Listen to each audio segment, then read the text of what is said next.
ዘግናኙ የካቲት ክስተት በ1888 ዓ.ም የካቲት 23 ቀን አድዋ ላይ ኢትዮጵያውያን ጀግኖች ሀገራቸውን በቀኝ ግዛት ለመያዝ ወረራ የፈጸመውን የፋሽስት ጣሊያን ኃይል በሚገባ አንበርክከው ታሪክ የሰሩበት የጥቁር ሕዝብ ድል ነው። ኢትዮጵያ ለጥቁር አፍሪካውያን የነጻነት ያልበገሬነትና የአሸናፊነት ምልክት ለአውሮፓን ቀኝ ገዢ ኃያላን አስደንጋጭ መልእክት ያስተላለፈ ደማቅ ታሪክ ነው። አድዋ በውድ መስዋዕትነት ያስከበረችው ነጻነት በዓለም ካርታ ውስጥ ያስገባት በአፍሪካ ብቸኛዋ ነጻ ሉዓላዊት ሀገር ያውም የሊግ ኦፍ ኔሽን አባል ሀገር የሆነችበትን ክብር አጎናጽፏታል። ይሁን እንጂ የፋሽስት ጣሊያን መንግስት የምስራቅ አፍሪካ ግዛቱን የማስፋፋት እቅዱን ለማሳካት ኢትዮጵያን ዳግም በማውረር የግዛቱን አካል ለማድረግ ጦርነት ከፍቷል። አክብሮታዊ ሰላምታችን ወደ እናንተ ያደረስ ዝግጅታችንን ሰብስክራይብ፣ ላይክ እና ሼር ያደረጋችሁ እንድትከታተሉ እንጋብዛለን። መልካም ቆይታ።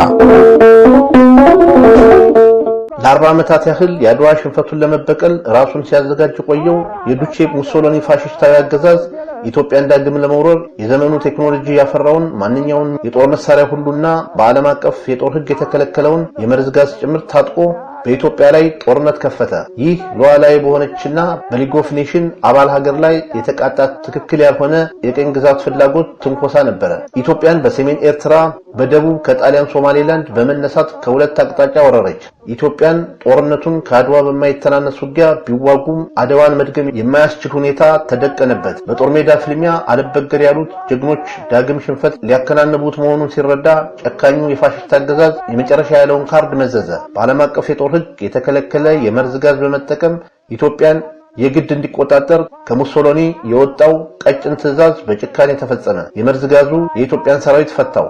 ኢትዮጵያ በጣሊያን ቁጥጥር ስር ገባች። እናም የኢጣሊያ ምስራቅ አፍሪካ አንድ አካል ሆና ተጠቃለለች። የኢጣሊያ ምስራቅ አፍሪካ ቀኝ ጠቅላይ ግዛት አዲስ አበባ ሆነች። ዋና እንደራሲው ማርሻል ሩዶልፍ ግራዛይኒ በአዲስ አበባ ሆኖ ማስተዳደር ጀመረ። ማርሻሉ በኢትዮጵያ ላይ ከባድ ጥላቻና የበቀል ስሜት የተሞላ ስለነበር ፍጹም ጨቋኝ አገዛዝ በመዘርጋት በርካታ ኢሰብአዊ የጦር ወንጀሎችን በንጹሃን ላይ ፈጸመ። በጦርነቱ ወቅት አንድ የቀይ መስቀል ሆስፒታል በቦምብ ደብድቧል። ቁስለኞችን ከሆስፒታል አውጥቶ ገድሏል። በአዲስ አበባና በደብረ ሊባኖስ ንጹሃንን ጨፍጭፏል። ከሁሉ የሚልቀው ግን የካቲት 12 እስከ 15 1929 ዓ.ም በአዲስ አበባና አካባቢው በ3 ቀናት ውስጥ 30 ሺህ በላይ የሚሆን ህዝብ በግፍ ያለቀበት ዘግናኝ ጭፍጨፋ ሁሌም ሲታወስ ይኖራል። የካቲት 12 የሰማዕታት ቀን ተብሎ በታሪክ ይዘከራል። መላው ዓለም የፋሽስትን የጭካኔ ኢሰብአዊነት ጥግ አይቶበታል። የኢትዮጵያውያን መቼም ለነጻነት አልበገሬነታቸውን ያስመሰከሩበት ጣሊያን አሳፋሪ የተባለችበትን ይህ ጉድ ታሪካችን እንደሚከተለው እናቀርባለን። ፋሽስት ጣሊያን ያለ የሌለ አቅሙን ተጠቅሞ ኢትዮጵያን ከወረረ በኋላ በጨካኝ አምባገነናዊ እንዲሁም ዘረኛ አስተዳደር ህዝቡን ለከፋ መከራ ዳረገው። በኢትዮጵያውያን ላይ የበቀል ስራውን ጀመረ። በየጊዜው በሚፈጸም ኢሰብአዊ አያያዝ ህዝቡን በምሬት ለትግል እያነሳሳ መጣ። በከተሞች ብቻም የተወሰነ የፋሽስቱ አስተዳደር ህዝቡን ከማስመረሩ የተነሳ ጀግኖቻችን እየጠበቁ ጥቃት ይፈጽሙ ጀመር። ከነዚህ መካከል ሁለት ቆራጥ ወጣቶች በጨካኙ እንደራሲ ማርሻል ግራዛይኒ ላይ ግድያ ለመፈጸም እንዲያሴሩ ግድ አላቸው። በመሆኑም ማርሻል ግራዛይኒ የጣሊያኑ ንጉሳዊ ቤተሰብ ውስጥ አንድ ህፃን መወለዱን ምክንያት በማድረግ በአዲስ አበባ ለመደገስ መዘጋጀቱን አስታከው ዓላማቸውን ለማሳካት አብርሃም ደሞጭና ሞገስ አስግዶም የተባሉ የኤርትራ ተወላጅ ኢትዮጵያውያን በሚስጥር ያዘጋጁትን የእጅ ቦምቦች ይዘው ግራዛይኒን ንግግር እያደረገ ወደነበረበት የቤተ መንግስቱ አካባቢ በድፍረት በመግባት ግራዛይኒ ላይ ቦምቦቹን በቅርብ ርቀት ሆነው ደጋግመው ወረወሩ። ያልተጠበቀ ፍንዳታ ስነ ስርዓቱን ሲያናውጠው ግራዛይኒ ተመቶ ወደቀ። መረጃዎች እንደጠቆሙት ግራዛይኒ ከ200 በላይ ቦታዎች ቆስሎ ለጥቂት ከሞት አመለጠ። የካቲት 12 ቀን 1929 ዓ.ም ወጣቶቹ ዓላማቸውን ፈጽመው በፍጥነት ከግቢው ወጥተው ተሰወሩ። ወደ ደብረ ሊባኖስ ገዳም ሄደው ተደበቁ። ለነፍሳቸው የቆረጡት እነዚህ ጀግና ሁለት ወጣቶች ግራዛይኒን ለመግደል ድንገት የፈጸሙት ጥቃት ያስደነገጠው የፋሽስት ኃይል የፈሪ ብትሩን በንጹሃን ላይ በበቀል ስሜት አሳረፈ። ወታደሮቹም በስነ ስርዓቱ ለመታደም በቤተ መንግስቱ ቅጥር ግቢ በተሰበሰቡት አቅመ ደካማ ንጹሃን ላይ መትረየሶቻቸውን አርከፈከፉ። ወዲያውኑ የንጹሃን አስከሬን ተከመረ። በዚያ ያረካው ፋሽስት ሌላ ጥፋት አዘዘ። በዚያው ዕለት አዲስ አበባ ዘግናኝ እልቂት ተጠነሰሰላት። በወቅቱ የተከሰተው የግፍ ጥግ ከመሰከሩ በርካታ የዓይን እማኞች ምስክርነት ከሰጡ የውጭ ሀገርና የአገሬው ሰዎች አንዱ ዶክተር ሌዲስላቭ ሳቫ ወይንም ሻካ የሚባል ሃንጋሪያዊ ይጠቀሳል። ሻካ እንደሚያስታውሰው ከግድያ ሙከራ በኋላ ወዲያውኑ የፋሺስት ፓርቲ መሪ ጎይዶ ኮርቴሴ ጥቁር ለባሽ ኮማንዶውን ወደ ፓርቲው ዋና ጽሕፈት ቤት ተጠርቶ ተልኮ ሰጠ። ሹማምንቱን ሰብስቦ መከረ።